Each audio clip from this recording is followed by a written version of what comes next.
Look, Raheem, let's cut the chase. Let's cut the crap like your good friend Trish would say, yeah? You're on the podcast always talking about how other people make money. I want to know, I already know, but I want the audience to know how you started making money. Okay, so we're diving into that back, yeah? Yeah, we're going that back. Alright, cool. So I remember when we were in sixth form, we both went to different schools. Yeah, that's right. So when I was in sixth form, you remember this, I had a lifeguarding job. Yeah, I remember my shift was 6:45 to 2 p.m, I believe. Something like that if I can remember. So that was my first ever job, being a lifeguard. Done a lifeguard course, qualification, all that. My mum told me to do it. Was that actually the first point where you started making money? Yeah, that was the first time. Obviously that was the job, but I was like still some sort of money. Any side hustles at that time? No, nothing at that point, no. Was you thinking of any side hustles at the time? No, I wasn't thinking of no side hustles, nothing at the time. So mum made you do a lifeguarding course while I went to go and do ACCA. Yeah. Why? Well, I suppose I wasn't the clever twin, was I? Yeah, I hear that, but there must be more to it. I think mum just wanted to make me work. You know, mum was always telling me to get out of the house and do something and go and work. So I think she's the one who signed me up to the lifeguard qualification, said, you're going to go and get a lifeguarding job. And it was in Barkingside. So no, it wasn't. Yeah, the qualification was in Barkingside and I started working in Ilford, Nuffield, I believe. Yeah, I got to give credit to you because that was the greatest time of my life when I was able to get a free gym membership. And I know you only worked there for a short period of time. So where did you go after that? Look, after that, we'll get into the jobs. I had JD and a few that, but I think the biggest job and the biggest like where I started making good money was Carphone Warehouse. And I was there for almost 3 years, I want to say, something like that.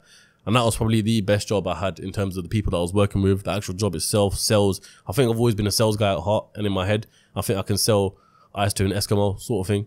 No, that's an easy thing, isn't it? Yeah, you idiot. But what was that, full-time job? At that time, we were both in uni, so that was a part-time job. But then, as you know, I quit uni and you were the only one that knew about it. You quit uni while I was still there. You know, I went to uni to mum and dad, but I was going to Carphone Warehouse. So it went from 2 days a week, part-time, as what they know of, to now 5 days a week, 6 days a week. But they still think I'm doing two days a week. Do you get what I'm saying?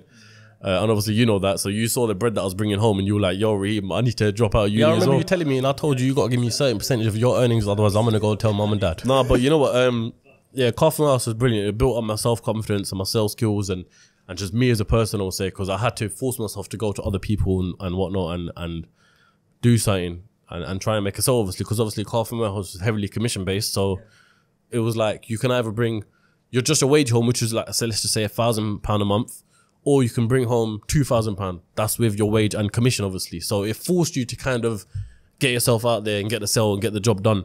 And that's when I started kind of learning how to make more money than not the normal, but it was still a job, don't get me wrong, but it was like you had to do above and beyond to make more money. But this is still way back in like 2017. So did you actually have the thought of the podcast then? No. No, this is back in 2000. I think I got the job in 2017. So this is way back then. So then what was after that? After that, okay, so I'll give you a little story. And this is when, you know, I went into car rentals with my mate. So at the time, my mate Kasim from Chauffeur Ride, he was doing self-drive hire.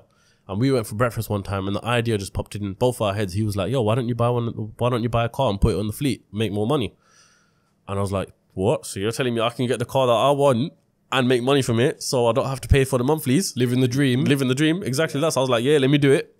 And then that's when so you gave thumbs up to the idea. Yeah. There and then I was like, this is sick. I don't know why I didn't think of that. So at that point you had enough money, and I know you borrowed some from me as well, to go and buy yourself a brand new car. Yeah. Put the deposit down. Yeah, not because the car bought was Audi S5. And was that all from Carphone Warehouse? Yeah, that's from Carphone Warehouse, lifeguarding job. I was very good at stacking money. You know that as well, you know, because I always had more money than you. You were the stupid one with money, unfortunately. You know, buying designer stuff and all of that. Yeah, it was a bit mad. But anyway, I was always the good one at saving money, and so I saved the money, put the deposit down, then I started paying monthly installments for the car. How much was that monthly?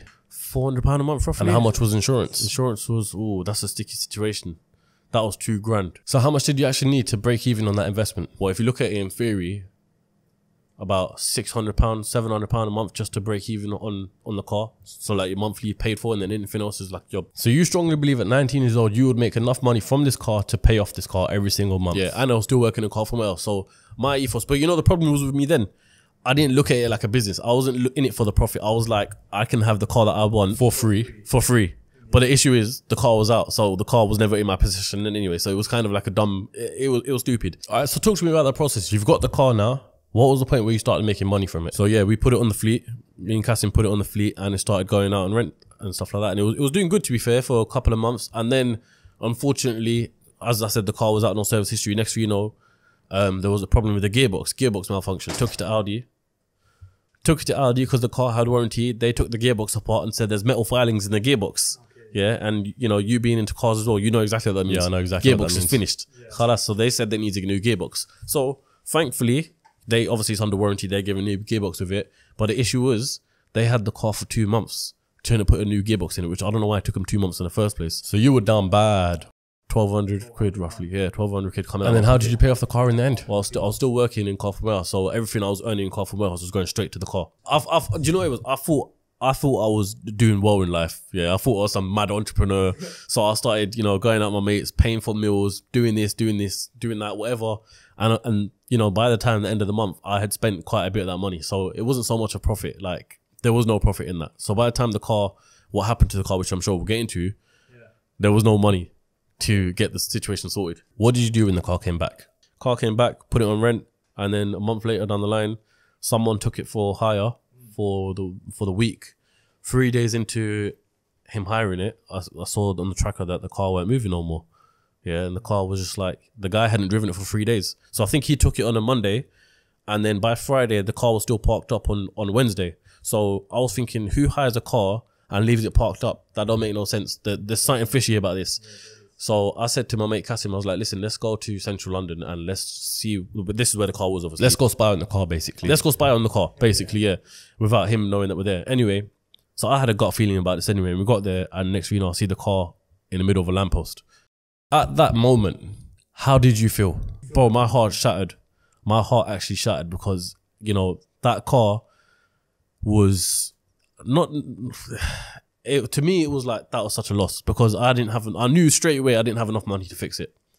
I knew there and then I didn't have enough money to fix it. And everyone always talks about this, you know, before you jumped into that business, we even had this conversation as well. There's too much risk to reward ratio.